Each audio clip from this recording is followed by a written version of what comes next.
नमस्ते प्यारे बच्चों। उम्मीद है कि आप सभी की बोर्ड परीक्षा 2026 की तैयारी बड़े अच्छे ढंग से चल रही होगी। उसी तैयारी को और अच्छा बनाने के लिए, व्यवस्थित बनाने के लिए आप सभी के सामने हर एक विषय के महत्वपूर्ण प्रश्नों की श्रृंखला लेकर के आ रहे हैं। और जैसा कि आप सभी जानते हैं कि अभी हिंदी विषय के महत्वपूर्ण प्रश्नों का संग्रह आप सभी के सामने डेली लेकर के आ रहा हूं। और आज 65 सही गलत वाले प्रश्नों का संग्रह आप सभी के सामने लगवाने जा रहा हूं, जिसमें से आपके 6 अंक पक्के होने वाले हैं।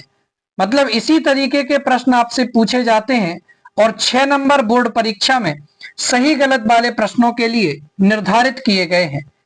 चलिए, सबसे पहला प्रश्न है कि सूरदास वल्लभाचार्य जी के शिष्य थे। सूरदास वल्लभाचार्य जी के शिष्य थे, सही है अथवा गलत है? तो जी हां, सूरदास जी वल्लभाचार्य जी के शिष्य थे, एकदम सही उत्तर है, इसलिए सत्य हो जाएगा। दूसरा प्रश्न देखते हैं। मूरत मधुर मनोहर देखी, मूरत मधुर मनोहर देखी, इस पंक्ति में यमक अलंकार है क्या? तो जी नहीं, इस पंक्ति में यमक अलंकार नहीं है, बल्कि इसमें अनुप्रास अलंकार है, इसलिए ये असत्य हो जाएगा, यानी गलत हो जाएगा। यदि यहां पर अनुप्रास अलंकार होता तो एकदम सही था। तीसरा प्रश्न है कि भगवान शाक्य मुनि अपना धर्मोपदेश प्राकृत भाषा में देते थे। तो जी हां, भगवान शाक्य मुनि अपना धर्मोपदेश प्राकृत भाषा में ही देते थे, इसलिए आपका इसका उत्तर सत्य हो जाएगा, एकदम सही है। चौथा प्रश्न है कि न्याय के अनुसार आचरण करना न्यायशीलता है। तो जी हां, न्याय के अनुसार जो व्यक्ति आचरण करता है वो न्यायशील आचरण करता है, यानी कि एकदम सत्य हो जाएगा, इसका उत्तर होगा सत्य। मृदंग एक तरह का वाद्य यंत्र है। वाद्य यंत्र होता है बजाने वाला यंत्र, तो क्या मृदंग भी एक तरह का वाद्य यंत्र है? तो जी हां, मृदंग भी एक तरीके का वाद्य यंत्र है, इसलिए एकदम उसका उत्तर सत्य हो जाएगा। छठवें प्रश्न की तरफ बढ़ते हैं कि एलिजाबेथ द्वितीय जापान की रानी थी। एलिजाबेथ द्वितीय जापान की रानी थी, तो जी नहीं, इसका उत्तर होगा असत्य। एलिजाबेथ द्वितीय जापान की रानी नहीं थी। सातवां प्रश्न है, तुलसीदास राम भक्ति शाखा के कवि हैं। तुलसीदास जी राम भक्ति शाखा के कवि हैं, तो जी हां, तुलसीदास जी राम भक्ति शाखा के कवि हैं, इसलिए इसका उत्तर सही हो जाएगा। आगे बढ़ते हैं आठवें प्रश्न की तरफ। सूरदास वात्सल्य रस के सम्राट हैं। तो जी हां, सूरदास जी वात्सल्य रस के सम्राट हैं, इसलिए इसका उत्तर सत्य हो जाएगा। नौवें प्रश्न की तरफ बढ़ते हैं कि कामायनी एक महाकाव्य है, इसके रचयिता जयशंकर प्रसाद हैं। तो जी हां, कामायनी महाकाव्य के रचयिता जयशंकर प्रसाद हैं, इसीलिए इसका उत्तर सत्य हो जाएगा। 10वां प्रश्न है, सूर सागर के रचयिता महात्मा सूरदास हैं। तो इसका उत्तर होगा सही, क्योंकि आपको नाम से ही स्पष्ट हो गया होगा, सूर सागर सूरदास जी, तो सूर सागर के रचयिता महात्मा सूरदास जी हैं। 11वां प्रश्न है कि विनय पत्रिका की रचना, विनय पत्रिका की रचना तुलसीदास जी ने की थी। तो इसका उत्तर हो जाएगा सत्य, यानी कि हां, विनय पत्रिका की रचना तुलसीदास जी ने ही की थी। 12वां प्रश्न है, रामचरितमानस सर्वश्रेष्ठ महाकाव्य है। रामचरितमानस सर्वश्रेष्ठ महाकाव्य है, तो इसका उत्तर होगा सत्य। रामचरितमानस एक सर्वश्रेष्ठ महाकाव्य है। 13वां प्रश्न है, रामचरितमानस का प्रमुख छंद चौपाई है। तो इसका उत्तर हो जाएगा सत्य, क्योंकि रामचरितमानस का जो मुख्य छंद है वो चौपाई ही है। 14वां प्रश्न है कि पंचवटी शब्द द्वंद्व समास का उदाहरण है। तो इसका उत्तर हो जाएगा असत्य। क्यों? क्योंकि पंचवटी शब्द द्विगु समास का उदाहरण है, और जहां संख्यावाचक शब्द होते हैं वहां पर द्विगु समास होता है, इसलिए इसका उत्तर असत्य हो जाएगा। 15वां प्रश्न है कि संधि के मुख्यतः 5 भेद होते हैं, तो जी नहीं, इसका उत्तर होगा असत्य। संधि के मुख्यतः 5 भेद नहीं होते हैं, इसलिए गलत हो जाएगा। तो फिर संधि के भेद कितने होते हैं? संधि के भेद होते हैं 3, स्वर संधि, व्यंजन संधि और विसर्ग संधि। 16वें प्रश्न की तरफ बढ़ते हैं। 16वां प्रश्न है कि चौपाई छंद में 16 मात्राएं होती हैं। चौपाई छंद में 16 मात्राएं होती हैं, तो एकदम सही है, क्योंकि चौपाई छंद में 16 मात्राएं ही होती हैं। 17वें प्रश्न की तरफ बढ़ते हैं। एकांकी गद्य विधा है। एकांकी गद्य विधा है, तो इसका उत्तर हो जाएगा सत्य, क्योंकि एकांकी एक प्रकार की गद्य विधा ही है। आगे बढ़ते हैं 18वें प्रश्न की तरफ। अलंकार काव्य की आत्मा है। अलंकार काव्य की आत्मा है, तो इसका उत्तर हो जाएगा असत्य, क्योंकि अलंकार काव्य की आत्मा नहीं है। 19वें प्रश्न की तरफ बढ़ते हैं। महाकाव्य में समग्र जीवन का चित्रण होता है, क्या ये बात सही है? तो बिल्कुल ये बात सही है, क्योंकि आपने सुना होगा महाकाव्य और खंड काव्य। महाकाव्य में किसी व्यक्ति विशेष के पूरे जीवन का चित्रण होता है, और खंड काव्य में उसके जीवन की किसी एक घटना विशेष को या उसके किसी एक हिस्से को या एकाध खंड को दर्शाया जाता है। तो महाकाव्य में समग्र जीवन का चित्रण होता है, इसलिए आपका उत्तर सत्य हो जाएगा। 20वें प्रश्न की तरफ बढ़ते हैं। वीर रस का स्थायी भाव उत्साह है। वीर रस का स्थायी भाव उत्साह है, तो इसका उत्तर हो जाएगा सत्य, क्योंकि वीर रस का स्थायी भाव उत्साह ही है। 21वें प्रश्न की तरफ बढ़ते हैं। मैं क्यों लिखता हूं, इस पाठ के लेखक का नाम शिव पूजन सहाय है। आपने पढ़ा होगा, मैं क्यों लिखता हूं, क्या इस पाठ के लेखक का नाम शिव पूजन सहाय है? तो इसका उत्तर हो जाएगा असत्य, क्योंकि मैं क्यों लिखता हूं इस पाठ के लेखक का नाम शिव पूजन सहाय नहीं है। चलिए 22वें प्रश्न की तरफ बढ़ते हैं। हरि गीतिका छंद में 30 मात्राएं होती हैं। हरि गीतिका छंद में 30 मात्राएं होती हैं, तो जी नहीं, हरि गीतिका छंद में 30 मात्राएं नहीं होती हैं, इसलिए आपका उत्तर असत्य हो जाएगा। 23वें प्रश्न की तरफ बढ़ते हैं। क्या निराला पूंजीवाद के समर्थक थे? निराला पूंजीवाद के समर्थक थे, तो इसका उत्तर हो जाएगा गलत, क्योंकि निराला पूंजीवाद के समर्थक नहीं थे, इसलिए आपका उत्तर हो जाएगा असत्य। 24वां प्रश्न है कि क्या जीवनी सत्य घटनाओं के ऊपर आधारित होती है? क्या जीवनी सत्य घटनाओं के ऊपर आधारित होती है? तो बिल्कुल सही बात है, जीवनी सत्य घटनाओं के ऊपर ही आधारित होती है। 25वां प्रश्न है कि कृष्ण और गोपियों का प्रेम सहज मानवीय प्रेम की प्रतिष्ठा करता है। क्या है प्रश्न?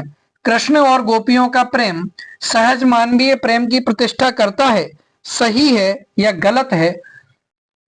तो इसका उत्तर एकदम सही है, सत्य हो जाएगा, क्योंकि कृष्ण और गोपियों का जो प्रेम है वो सहज मानवीय प्रेम की प्रतिष्ठा करता है। चलिए 26वें प्रश्न की तरफ बढ़ते हैं कि लोक संस्कृति का जन्म गांवों में हुआ। लोक संस्कृति का जन्म गांवों में हुआ, क्या ये बात सही है अथवा गलत है? तो ये बात एकदम सही है, इसलिए उसका उत्तर सत्य हो जाएगा, क्योंकि जितनी भी लोक संस्कृति बची हुई है और जितनी भी लोक संस्कृति फैली है वो सब गांवों की बदौलत ही फैली हुई है। 27वां प्रश्न है कि सूरदास की कविता में व्रज भाषा का निखरा हुआ रूप है। सूरदास की कविता में ब्रज भाषा का निखरा हुआ रूप है, तो एकदम सत्य है, क्योंकि सूरदास की कविताओं में ब्रज भाषा का ही प्रयोग किया गया है। 28वां प्रश्न है कि राम भक्ति परंपरा में तुलसीदास अतुलनीय है। राम भक्ति परंपरा में तुलसीदास अतुलनीय है, क्या ये बात सही है अथवा गलत है? तो एकदम सही है, क्योंकि आपको पता है कि राम भक्ति शाखा के कवि तुलसीदास जी हैं और बहुत बड़े कवि हैं। 29वें प्रश्न की तरफ बढ़ते हैं कि श्री राम मानवीय मर्यादाओं और आदर्शों के प्रतीक हैं। श्री राम मानवीय मर्यादाओं और आदर्शों के प्रतीक हैं। ये बात सही है या गलत है? तो ये बात एकदम सही है, इसलिए इसका उत्तर हो जाएगा सत्य, क्योंकि श्री राम को मर्यादा पुरुषोत्तम भी कहा जाता है, इसलिए वो मानवीय मर्यादाओं और आदर्शों के प्रतीक जरूर हैं। तीसरा प्रश्न है, अज्ञेय जी विज्ञान के विद्यार्थी रहे। अज्ञेय विज्ञान के विद्यार्थी रहे, तो क्या वो विज्ञान विषय के विद्यार्थी थे? तो जी हाँ, अज्ञेय जी विज्ञान विषय के विद्यार्थी रहे हैं, इसलिए आपका उत्तर सत्य हो जाएगा। 31वां प्रश्न है कि स्वयं प्रकाश मध्यम वर्गीय जीवन के कुशल चितेरे हैं। स्वयं प्रकाश मध्यम वर्गीय जीवन के कुशल चितेरे हैं, सही है या फिर गलत है? बोलिए। तो स्वयं प्रकाश जी मध्यम वर्गीय जीवन के कुशल चितेरे हैं, ये बात एकदम सत्य है। आगे बढ़ते हैं। 32वां प्रश्न है, गांव के आदमी सुसंस्कृत होते हैं। गांव के आदमी सुसंस्कृत होते हैं, क्या ये बात सत्य है? तो जी हाँ, संस्कृति के पोषक तो गांव के आदमी ही होते हैं, इसलिए वो सुसंस्कृत कहलाते हैं। आपका उत्तर सत्य हो जाएगा। 33वां प्रश्न है, पतितों के देश में राम वृक्ष बेनीपुरी जी का प्रसिद्ध उपन्यास है। ठीक है ना, ये उपन्यास का नाम है पतितों के देश में। ये राम वृक्ष बेनीपुरी जी का प्रसिद्ध उपन्यास है, ये बात सही है या फिर गलत है? तो एकदम सत्य है, राम वृक्ष बेनीपुरी जी का प्रसिद्ध उपन्यास है पतितों के देश में। 34वां प्रश्न है कि माटी की मूर्तें एक रेखा चित्र है। माटी की मूर्तें एक रेखा चित्र है, तो एकदम सत्य है, माटी की मूर्तें एक रेखा चित्र ही है। आगे बढ़ते हैं। 35वां प्रश्न है कि बेनीपुरी जी को कलम का जादूगर कहा जाता है। बेनीपुरी जी को कलम का जादूगर कहा जाता है, ये बात सत्य है या असत्य है? तो ये बात एकदम सत्य है, क्योंकि बेनीपुरी जी जाने माने कलम के जादूगर हैं।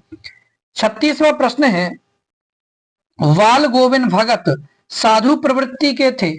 वाल गोविंद भगत साधु प्रवृत्ति के थे, तो एकदम सत्य है, क्योंकि बाल गोविंद भगत जी साधु प्रवृत्ति के व्यक्ति ही थे।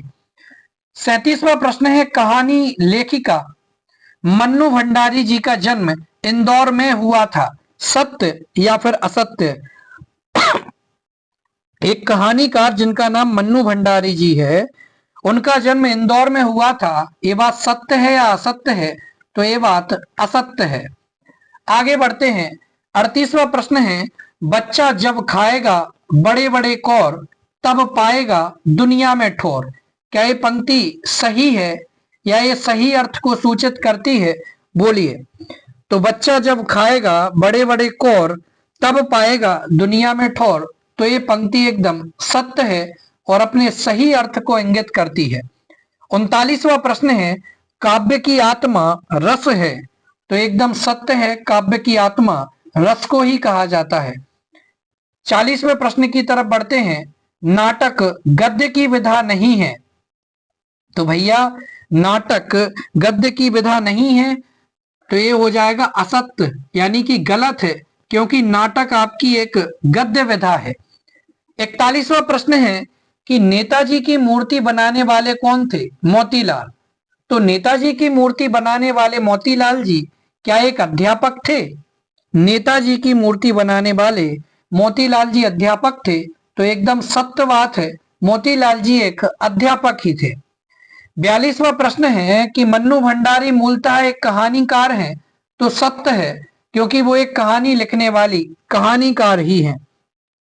चलिए 44वें प्रश्न की तरफ बढ़ते हैं और 44वां प्रश्न है, 44वां प्रश्न क्या है कि वाल गोविंद भगत कबीर पंथी थे। वाल गोविंद भगत कबीर पंथी थे। एक सेकंड रुकिए, हाँ सॉरी, 43वां प्रश्न सबसे पहले, वाल गोविंद भगत जी के दो बेटे थे। वाल गोविंद भगत जी के दो बेटे थे, ये बात सही है या गलत है? तो ये बात एकदम गलत है, यानी इसका उत्तर असत्य हो जाएगा। बाल गोविंद भगत जी के दो बेटे नहीं थे। एक एक हाँ चलिए आगे 44वां प्रश्न, वाल गोविंद भगत जी कबीर पंथी थे। वाल गोविंद भगत जी कबीर पंथी थे, तो ये बात एकदम सही है, क्योंकि बाल गोविंद भगत जी कबीर पंथी थे। 45वां प्रश्न है कि क्या मुहावरा और लोकोक्ति दोनों एक हैं? मुहावरा और लोकोक्ति दोनों एक हैं या अंतर है? तो दोनों में अंतर है, इसलिए आपका एक कथन असत्य हो जाएगा। उपकार मानने वाला कृतज्ञ कहलाता है, तो एकदम सत्य है। उपकार मानने वाला कृतज्ञ कहलाता है और उपकार नहीं मानने वाला कृतज्ञ कहलाता है। 47वां प्रश्न है कि क्या ये लोकोक्ति शब्द लोक प्लस उक्ति से बना है? क्या ये बात सही है? लोकोक्ति शब्द लोक प्लस उक्ति से बना है, तो ये बात सही है क्या? जी हाँ, बिल्कुल सत्य है, इसमें गुण संधि है। 48वां प्रश्न है कि कौशल्यायन ने जैन धर्म का प्रचार प्रसार किया, ये बात सही है या गलत है? तो कौशल्यायन ने जैन धर्म का प्रचार प्रसार नहीं किया था, बल्कि बौद्ध धर्म का प्रचार प्रसार किया था, इसलिए आपका एक कथन गलत हो जाएगा। इसका उत्तर होगा असत्य। 49वां प्रश्न है मानव संस्कृति के माता पिता नोनेप्सा को कहा गया है। मानव संस्कृति के माता पिता नोनेप्सा को कहा गया है, ये बात सही है या गलत है? तो ये बात एकदम सत्य है, आपका उत्तर सत्य हो जाएगा। 50वां प्रश्न है कौशल्यायन ने विदेशों में संस्कृत भाषा का प्रचार प्रसार किया था, ये बात सही है या गलत है? तो ये बात असत्य है। कौशल्यायन ने विदेशों में संस्कृत भाषा का प्रचार प्रसार नहीं किया था। 51वां प्रश्न देखते हैं कि नागार्जुन का अधिकांश काव्य व्यंग्यात्मक शैली में लिखा गया है। नागार्जुन का अधिकांश काव्य व्यंग्यात्मक शैली में लिखा गया है, तो इसका उत्तर हो जाएगा सत्य, क्योंकि उनका अधिकांश काव्य व्यंग्यात्मक शैली में ही लिखा गया है। 52वां प्रश्न देखते हैं कि राजनीतिक सक्रियता के कारण नागार्जुन को कई बार जेल भी जाना पड़ा। राजनीतिक सक्रियता के कारण नागार्जुन को कई बार जेल जाना पड़ा, ये बात एकदम सही है। आगे बढ़ते हैं 53वें प्रश्न की तरफ कि पानवाला एक खुश मिजाज यानी खुशी रहने वाले स्वभाव का व्यक्ति था। तो पानवाला एक खुश मिजाज व्यक्ति था, तो ये बात एकदम सत्य हो जाएगी, क्योंकि पानवाला एक खुश मिजाज व्यक्ति था। चलिए आगे बढ़ते हैं 54 नंबर प्रश्न की तरफ। संस्मरण में कल्पना तत्व की प्रधानता होती है। संस्मरण में कल्पना तत्व की प्रधानता होती है, क्या ये बात सही है?